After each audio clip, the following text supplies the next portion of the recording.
на протяжении действительно очень долгого времени а, утопическая традиция была связана с тем, что большая часть людей не имеет свободного времени.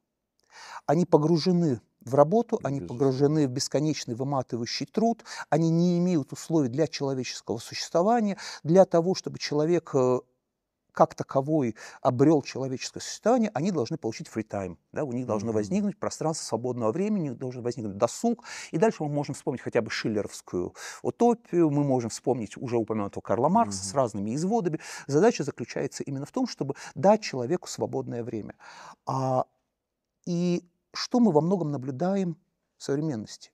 Ведь если мы посмотрим на наше рабочее время, то, в общем, расскажи об этом человеку XIX века, Он бы не понял. он бы не понял, простите, 2 выходных дня, 8-часовой рабочий день, Отпуск. отпуск, у кого-то 3 недели, У у кого-то кого-то 56 дней. да,